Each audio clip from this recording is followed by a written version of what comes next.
E já que estamos falando de literatura, é com enorme prazer que a gente recebe aqui no estúdio da edição das 6. Muito obrigada. Luiz Paulo Horta, escritor, jornalista. Vamos ali sentar na nossa salinha, Luiz Paulo. Membro da Academia Brasileira de Letras.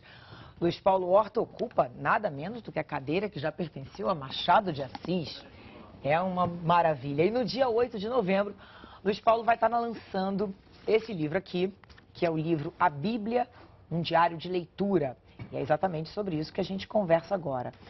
Bom, Luiz Paulo, estamos falando sobre um dos livros mais importantes da humanidade, é do qual o seu livro trata. E o seu livro começa colocando uma questão que sempre me intrigou. Quem escreveu a Bíblia? Porque ao contrário do Corão, né, que é o livro dos muçulmanos, que não foi escrito foi escrito por Maomé e pelo anjo Gabriel. Ditado. A Bíblia não, ditado, exatamente. A Bíblia não, né? Não. Eu comecei o livro perguntando quem escreveu a Bíblia, porque muita gente escreveu a Bíblia, né? A Bíblia é uma coleção de livros, também, diferentemente do Alcorão.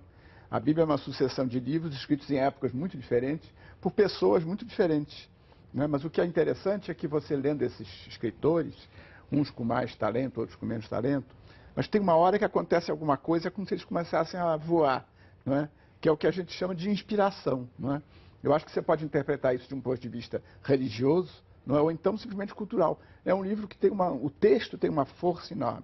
E eu nesse livrinho procurei ficar muito, embora seja um livro simples, não erudito, mas eu procurei ficar muito perto do texto da Bíblia, que tem essa força, né? Pois é, esse livro surgiu de um grupo de estudo seu sobre a Bíblia, né? Assim, sem nenhuma premeditação, você sabe? Eu tinha passado por um período difícil da minha vida, de repente as coisas serenaram um pouco, eu disse, eu preciso agradecer isso que aconteceu comigo. Aí eu reuni um grupo de amigos em Botafogo, na minha casa de Botafogo, e a gente começou a ler, assim, um livro de cada vez, dando umas pausas, né? E o grupo foi crescendo, né? Começou com 10, 15, 20, 30, 40 pessoas, que já estava muito bom, né? Então foi uma leitura, e isso durou 10 anos, a gente passou 10 anos nessa viagem, e eu acho que o que foi interessante, e foi isso que me animou a escrever o livro, é que foi uma leitura compartilhada, conversada, quase que discutida, né?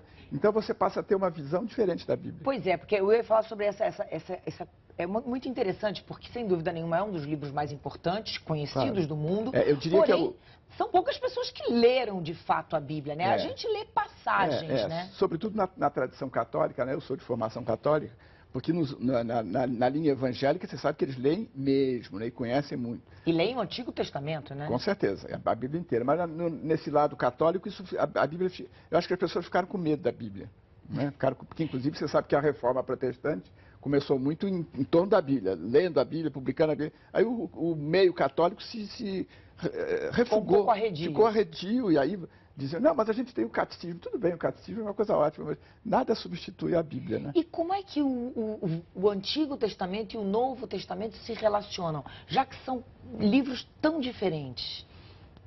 Eu acho que quando você faz essa viagem, esse meu livrinho é uma viagenzinha assim, né? Eu acho que você vê o Cristo, por exemplo, né? O Cristo é anunciado no Antigo Testamento. Você pega um livro como Isaías, sobretudo o segundo Isaías, porque teve 2 Isaías, né? Você tem uns trechos ali que são proféticos, né? E você lê, por exemplo, o Novo Testamento, que não seria o Antigo, mas você pega o Novo Testamento, está tão repleto de citações do Antigo, que você aí começa a descobrir. A gente fez muito nessa nossa leitura, a gente fazia esse contraponto. A gente lia um trecho do Antigo, um trecho do Novo. E você vê que eles se respondem. O que daquilo que a gente lê quer dizer, como é que a interpretação, como é que a gente pode interpretar? É metafórico? Pois é, olha, esse por acaso, é o segundo capítulo do livro, que chama-se Gêneros Literários. Isso é uma discussão fundamental sobre a Bíblia, porque cada livro tem o seu estilo, a sua função, né? Por exemplo, você tem livros de sabedoria, livros poéticos, livros que parece que você está lendo um relato histórico, por exemplo, sobre os reis, sobre o rei Davi e Salomão. Mas você pega o Quase jornalístico, né? Quase, olha, eu diria cinematográfico. Mas se você pega o Gênesis, que é o começo da Bíblia, e as pessoas levam um susto, o Gênesis está escrito num estilo que eu diria que é ligado à linguagem do mito, né? Da mitologia. E aí você tem que fazer essa transposição. Por exemplo, a história da Arca de Noé, que é uma história eterna. Qualquer criança que já li para meus filhos, meus netos, você senta para ler a história, é uma história maravilhosa. Mas você acha que o Noé saiu, foi lá para a floresta, pegar tigre, pegar leão, pegar elefante. Um por um, casal por casal. Mosquito, abelha, mosca, né? Então, você quase um biologista. Então, isso é que eu chamo o estilo do mito. Não é que seja uma ficção. O mito não é uma ficção, é uma história sagrada. E aí, como é que a gente interpreta isso? Aí que está, você tem uma flexibilidade de interpretações.